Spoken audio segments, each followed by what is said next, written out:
Hey, this video is going to be called A Place of Hate, which is where they're coming from. I wanted to tell you they make a big deal about my hair because that's what they want. They want to make a big deal about every little thing I do. The first thing I want to say is that they lied again. They lied and said that I called the college ex-boyfriend. I never called him. I haven't spoken to him since 2011 or 2012. I think it's 2011.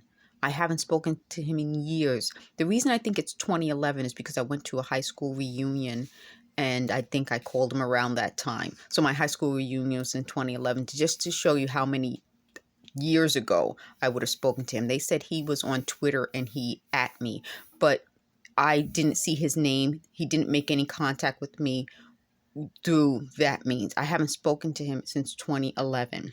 So there should be no reason for him to be in my life in any way, shape, or form. The stories that they're quoting from him should not even be.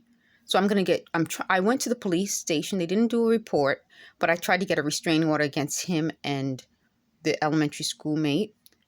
They should not be in touch with me. I don't want anything to do with them. I haven't spoken to the elementary schoolmate since she tried stalking me in 2013. But I haven't spoken to her since 2011. So 2011 was the year. They said that I tried to commit suicide as a teenager. I did not. They said I tried to commit suicide in about 2019 by taking Benadryl. I did not. They said I tried to run away from home when I was about 14 or 15. I did not. I have proof from the elementary schoolmate who's providing them with these stories that in 1989, I would have been about to turn 16 or 14. Let me see. I was 13 in 87, 14 in 88, so 15 in 89. So I got a card from her when I turned 16 saying I should stay sweet. I was so helpful and supportive. That does not seem to connect with somebody who was suicidal. They said they were always monitoring me, even as a child. That's child abuse. So all this stuff that they're saying, I have to keep putting out there publicly because otherwise their place of hate, because they said, we hate you so much. Their place of hate is what's making them tell these lies on me. If I don't put it out there publicly, they'll change it. So they found out about a new diagnosis I have, which is some sort of functional, it's like inability to speak. And I think it comes from my back and several other comments that I've heard from them is that they think that something is pressing on my spinal cord, which I think is also the case. So I think it's a physical thing. But when I looked up on the internet what this functional, something about speech, it says it could come from something physical. It can come from an illness, or it can just come from stress, anxiety, which I'm going through. So, I mean, for me, it makes a lot of sense. To lose the ability to speak is a big deal. And if that's happening to me, and then add to this the stress of this, they said they have to finish this because they said when I was recruited by Lacoste, they put in the recruitment letter, pick my brain. I didn't think they meant literally, but they wanted to come up with some sort of AI cloning technology. And that's part of what I'm saying. This seemed to have all come out of nowhere for me. They said, well, we're going to keep talking about this. I want them to go to court. Let's all go to court so people can testify. When you testify, you have to be accurate. It won't be just a bunch of people following me, talking out loud. They said they came up with this double talk thing where they say something and then talk quickly. I don't understand double talk, but I understand when it's spoken out loud, and I've recorded it. I recorded in the apartment. It doesn't sound anything like it does in person, which is what I'm saying. They tried to kind of move this out of the apartment so that they could kind of make it seem like it's not in the apartment. No, if it's in the apartment and outside of the apartment, it's in both places. You don't say, okay, it's not in one place because it's in another place. No, it's in both places. So that's my point. I should have been able to get a restraining order, but I was told by the police that I should go to court. So I'm going to go to court.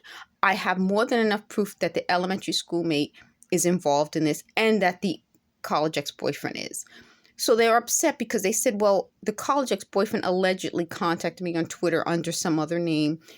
I don't know why that would mean anything, but that does mean that he tried to contact me. But I have proof that he tried to contact me because these stories are coming from him. He should not have been trying to contact me. We still have the book. The book is plain as anything. We still have the letter. So all of these things still exist. It's not like I don't have to kind of say, well, I think this or I think that. No, I have a book. And my professor described me as, I think, delicate and decadent. I've never been described, oh no, exotic, I think it was. Oh, I was described as delicate, but also exotic and decadent. I've never seen that on anyone's professor's list of duties. You're not supposed to do that. And that's my point. All of these things I have proof of. So someone said, well, how do you prove? I have proof. It's paper. It's messages. I told you folks, I don't have to they said, why am I not getting as upset? Because I have proof.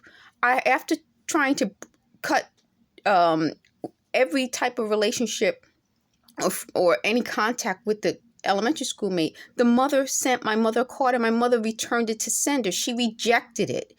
They started prank calling me.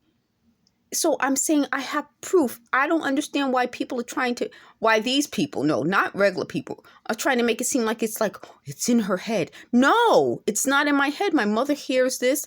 I have paperwork and documents. I have pictures. It's not in my head. I don't understand why I should worry about it. So what I've said in previous videos and on Twitter is that it seems like after I rejected these people, that was the last call to the college ex-boyfriend. My tone was, you know what? I thought I saw the movie Sliding Doors. I thought about why we didn't get together, but I think things happen for a reason. But if ever you're available, you can call me. And that was it. That was the tone. It wasn't, I'm in love with you. It wasn't, please call me. It was kind of like, well, we can revisit these things at a later time. He never called until this. And that's my point. What is this? Why are they having such a difficult time understanding that? I even put up his correspondence to me in 1996, 1997, and my correspondence back to him, which confirms what I've been saying. I wasn't trying to be in a relationship with him. We kept a cordial relationship. And in 2011, the last contact was cordial. It was not any sort of contact as though suggesting, because he was married at the time, that I wanted to be with him. And that's my point. Since when did we change the tone of life where every contact with someone means they can stalk me? There's no confusion or any doubt about the last calls I've had or the last contacts I've had with both of them. He understood them because I didn't hear from him until all this happened. If he thought I was trying to get with him, he would have called back because he had always kind of established that he was interested. I was not.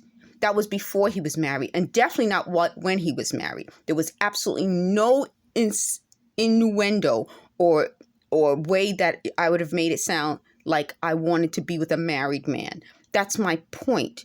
So there was no reason for there to be any confusion. There was no reason for anyone to think I was trying to take him from his wife. And I'm saying this is why I think this is all coming from a place of hate. It seems like people that I rejected got together and seemed to have thought they were going to drive me away from everything I worked hard for. They are not. I don't understand why stalking isn't more of a crime. But again, I have legitimate medical issues that I'm dealing with. This should not be something I'm worried about or addressing. But unfortunately, I have to. And that's my point about this whole situation. This whole situation seems to have come from me rejecting a job, moving on with my life, and people thinking that they were going to clone me or use me in videos and steal my identity.